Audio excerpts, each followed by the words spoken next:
Welcome to Mrs. V's Reading Corner, where you can enjoy books for educational, fun, or even bedtime stories. Please take the time to like this video, comment below with how you enjoyed it, book suggestions, and more. And don't forget to subscribe to my channel to get all the new books that I post first. The Man Who Went to the Far Side of the Moon. The story of Apollo 11 astronaut Michael Collins by Uusma Schyffert. On July 16, 1969, the United States launched the Saturn V rocket into space. Aboard this spacecraft, the largest rocket ever built, were three men, astronauts Michael Collins, Buzz Aldrin, and Neil Armstrong. Their mission to be the first to land on the moon. One of these men would not land on the moon, however. That man, Michael Collins, would circle the moon in the command module while Buzz Aldrin and Neil Armstrong landed the lunar module, Eagle, and explored the moon's surface. It is July 20th, 1969, a Sunday. It's 4 minutes to 10 in the morning. It is negative 250 degrees Fahrenheit, negative 180 degrees Celsius in the shade, and 250 degrees Fahrenheit or 120 degrees Celsius in the sun at the Sea of the Tranquility, where Neil and Buzz have landed the Eagle. They are 242,000 miles or 390,000 kilometers from Launch Pad 39A at Kennedy Space Center in Florida. In the earliest versions of the checklist, Buzz Aldrin would be the first man to step down onto the moon. But the lunar module hatch opened inward to the right, and Buzz, who stood right behind it, had difficulty climbing out. When the astronauts tried to switch places during practice, they damaged the cramped cabin. A few months before the launch, it was decided that Neil should go first. He crawled backwards through a tiny hatch near the floor. As he looks towards the horizon, he could see that they have landed on a sphere. The horizon is a little bent since the moon is so small.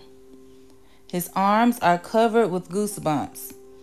There is no air, no sound, no life, no footprints. Wait, now there is one. Neil Armstrong is the first man on the moon. Neil and Buzz stay on the moon for 21 hours and 36 minutes, but only a little more than 2 hours of that time is spent outside the lunar module. They perform 3 minor experiments and load 2 aluminum suitcases with 48 pounds or 22 kilograms of moon dust and rocks. The 3 minor experiments: to measure solar particles, to measure the exact distance to Earth, to measure moonquakes and meteoritic impact. The major experiment: to land on the moon. When they had climbed back into the lunar module and shut the hatch, they take their helmets off. They look at each other because they both sense a strong smell. Neil thinks it smells like wet ashes. Buzz says it smells like spent gunpowder. It is the moon. The moon has a smell.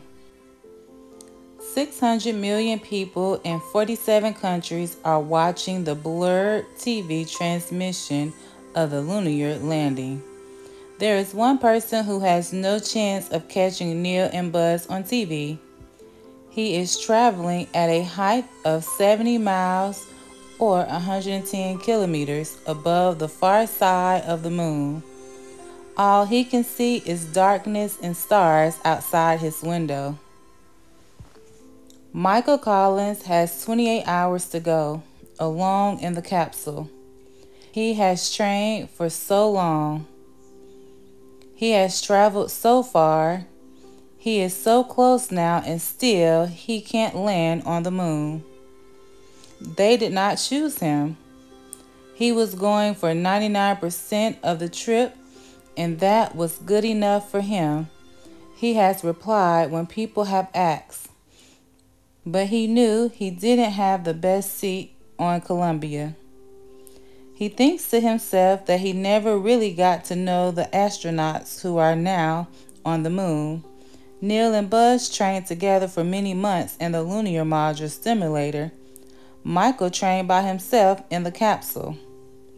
Once every 2 hours, Columbia passes over the landing site. Michael Collins tried to locate the Eagle.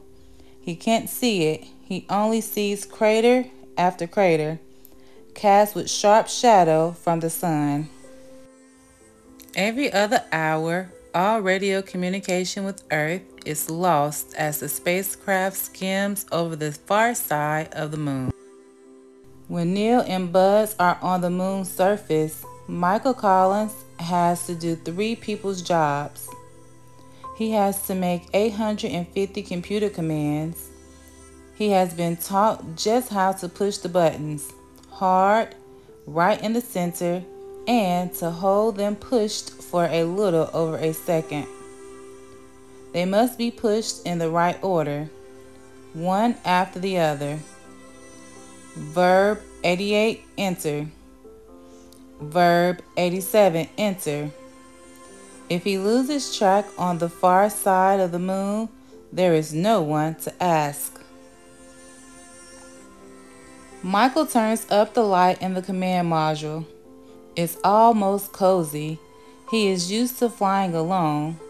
He has flown airplanes by himself for almost 20 years. He has even practiced how he should return home by himself if something happened to Neil and Buzz down on the moon. It's quiet in the capsule on the dark side of the moon. The only noises are the fans humming and a faint crackling from the radio. Michael Collins prepares his dinner. Look out the windows. Every 120th minute, he sees the Earth rise at the horizon.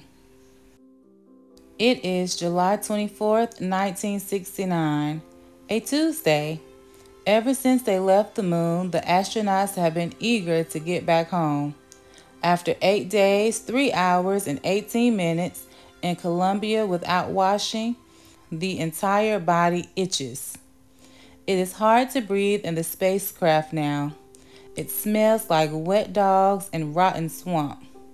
Michael Collins have flown Columbia during re-entry into the Earth's atmosphere. For 14 minutes, the astronauts have been pushed back into their seats. They have weighed 7 times their weight on Earth. Now the capsule has splashed down in the ocean near Hawaii. No one knows if the astronauts have been exposed to dangerous lunar germs that could potentially wipe out the human race.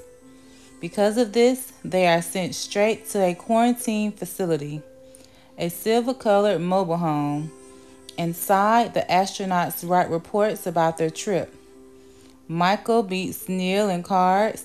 As they sit there, bored as can be, they began to understand just what they had experienced. During the trip itself, they were so focused on their job that they didn't have time to think about what they have actually done. Everyone on Earth gathered together because of the moon landing. But the astronauts themselves had been far, far away. As they watched a tape recording of the moon landing, Buzz suddenly turned to Neil and says, "Neil, we missed the whole thing." In the past, Michael Collins never really cared about the machines he had flown, but this time it's different. On the second night of quarantine, he climbs back into Columbia and takes a seat. Then he leans over and scribbles a message in ballpoint pen on the capsule wall in the tiniest handwriting imaginable. Spacecraft 107, alias Apollo 11, alias Columbia. The best ship to come down the line. God bless her. Michael Collins, CMP. To find out if the astronauts are carrying deadly germs, mice are let into the quarantine trailer. The mice have grown up in a germ-free laboratory. After 17 days, the astronauts are let out. For the first time in a month, they breathe fresh air. If the mice had died, Michael Collins, Buzz Aldrin, and Neil Armstrong might still be quarantined. When Michael Collins returned from the moon, he made a decision to never travel again. He wanted to spend the rest of his life fishing, bringing up his children, taking care of his dogs, and sitting on the porch with his wife.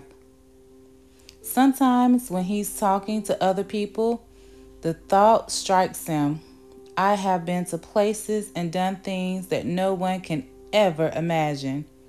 I will never be able to explain what it was like. I carry it inside, like a treasure. At night, Michael Collins tends to the roses in his garden at the back of his house. The soil smells good. The wind feels warm and humid against his face. He looks up at the yellow disk in the sky and thinks to himself, I have been there. It was beautiful, but compared to Earth, it was nothing. He never wants to go back to the moon. The end.